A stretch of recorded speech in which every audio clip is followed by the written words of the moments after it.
भोपाल से प्रस्तुत हैं प्रादेशिक समाचार। नमस्कार, समाचारों के साथ मैं जितेंद्र रघुवंशी। पहले मुख्य समाचार। किसानों को 1200 रुपये प्रति बोरी पर ही मिलेगा डीएपी उर्वरक। केंद्र सरकार ने सब्सिडी 140% बढ़ाई। मुख्यमंत्री ने कहा 31 मई तक प्रदेश में कोरोना संक्रमण को समाप्त करने के किए जाएं पूरे प्रयास।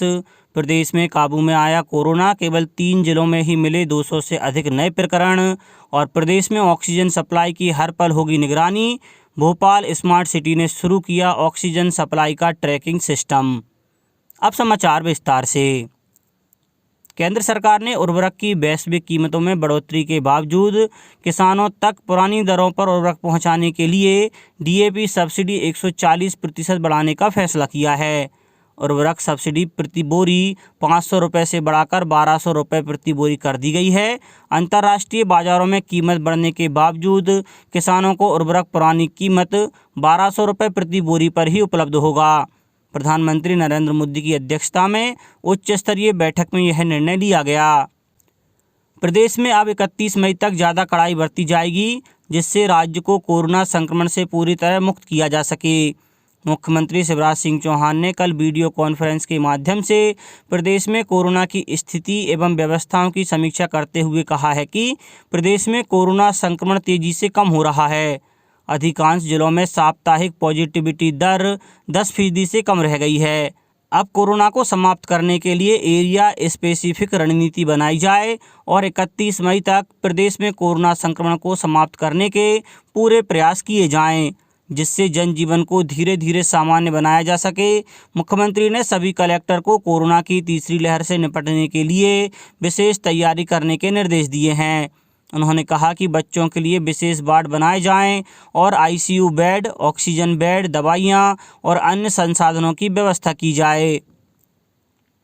इलेक्ट्रॉनिक और सूचना प्रौद्योगिकी मंत्रालय ने व्हाट्सएप को नोटिस भेजकर मैसेजिंग प्लेटफॉर्म को अपनी अपडेटेड प्राइवेसी पॉलिसी वापस लेने को कहा है। नोटिस में मंत्रालय ने कहा है कि नई गोपनीयता नीति सूचनात्मक गोपनीयता और डेटा सुरक्षा के मूल्यों को कमजोर करती है। सरकार ने व्हाट्सएप को 25 मई तक नोटिस का जवाब देने को कहा है। केंद्रीय मंत्री फग्गन सिंह कुलस्ते के वाहन पर हमला करने वाले व्यक्ति को गिरफ्तार कर लिया गया है। बताया गया है कि हमलावर विक्षिप्त था। घटना के दौरान श्री कुलस्ते महाराजपुर थाना क्षेत्र के मानादेई से गांव वापस आ रहे थे। हमले में श्री कुलस्ते पूरी तरह से सुरक्षित हैं। उनके वाहन के सामने का कांच टूट गया। प्रदेश में बीते 24 घंटों में कोरोना के 5065 नए प्रकरण आए हैं। इस दौरान 10,337 मरीज स्वस्थ हुए हैं। राज्य में एक्टिव प्रकरणों की संख्या 77,607 रह गई है। प्रदेश में कोरोना वृद्धि दर 0.9% है। वहीं पॉजिटिविटी दर 7% रह गई है। प्रदेश के केवल 3 जिलों में ही 200 से अधिक नए प्रकरण मिले हैं। वहीं 9 जिलों में 100 से अधिक नए प्रकरण आए हैं। इंदौर में 1,153, भोपाल में 653, जबलपुर में 324, सागर में 198 और रीवा में 175 संक्रमित मिले हैं। इसी तरह रतलाम में 160, उज्जैन में 151, सिंगरौली में 115 और ग्वालियर जिले में 105 नए प्रकरण आए हैं। गुना सांसद डॉक्टर KPS यादव ने बमोरी क्षेत्र में भ्रमण कर कोविड केयर सेंटरों का जायजा लिया। सतना सांसद गणेश सिंह ने चित्रकूट में आपदा प्रबंधन समितियों की समीक्षा बैठक करते हुए कहा कि चित्रकूट विधानसभा क्षेत्र कोरोना मुक्त हो रहा है।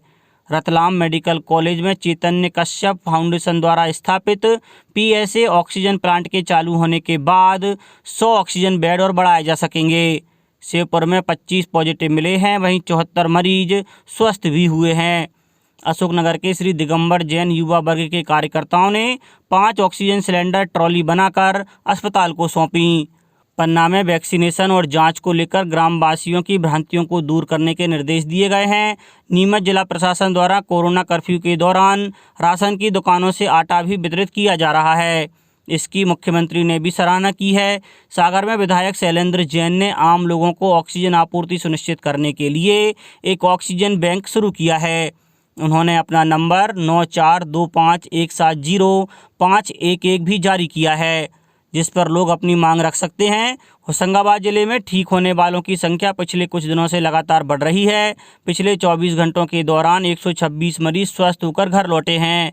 मुख्यमंत्री ने कल उज्जैन में जिला एवं तहसील स्तरीय क्राइसिस मैनेजमेंट ग्रुप के सदस्यों से चर्चा के दौरान मेडिकल कॉलेज खोलने की घोषणा की। यहां कोरोना संक्रमण के 197 नए मामले सामने आए हैं, वहीं 243 मरीज ठीक होकर घर लौटे। सीधी नगर पालिका द्वारा दीनदयाल अंत्योदय रसोई केंद्र में दोनों समय गरीबों को निःशुल्क भोजन उपलब्ध कराया जा रहा है। छिंदवाड़ा में केल कोरोना अभियान के दौरान 17,57,000 से अधिक व्यक्तियों की जांच और सर्वे किया गया। Bhopal smart city development corporation limited अब प्रदेश में ऑक्सीजन सप्लाई की हर पल निगरानी रखेगा।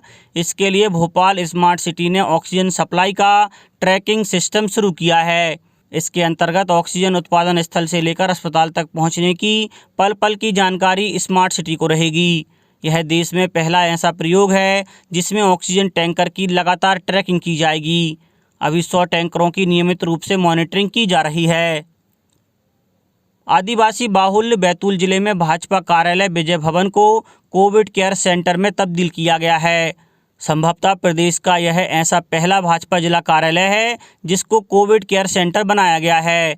यहाँ 20 ऑक्सीजन बेड सहित कुल 70 बिस्तरों की व्यवस्था की गई है। यहाँ पर दवाइयाँ, उपचार सहित मरीजों और उनके परिजनों के लिए निःशुल्क भोजन की व्यवस्था भी की गई है। विजय कोविड सेंटर के लिए भोपाल से एक अनुभवी डॉक्टर, 3 सहायक डॉक्टरों सहित नर्सिंग स्टाफ की व्यवस्था की गई है। इस प्रकल्प पर प्रतिमाह लगभग 10 लाख रुपए का खर्च आने का अनुमान है। पूर्व सांसद हेमंत खंडेलवाल ने बताया कि विजय कोविड सेंटर का संचालन प्रशासन की देखरेख में किया जा रहा है। राज्य के सतपुड़ा टाइगर रिजर्व और जबलपुर के भेड़ाघाट लम्हेटा घाट को यूनेस्को की विश्व धरोहर स्थलों की संभावित सूची में शामिल किया गया है। पर्यटन विभाग के प्रमुख सचिव शिवशेखर शुक्ला ने बताया कि अगले चरण में इन स्थलों का नॉमिनेशन डॉजियर यूनेस्को द्वारा निर्धारित प्रक्रिया के तहत भेजा जाएगा। अब कुछ समाचार संक्षेप में। प्रदेश में चने की समर्थन मूल्य पर खरीदी की तिथि अब 5 जून कर दी गई है। पहले यह तिथि 15 मई थी।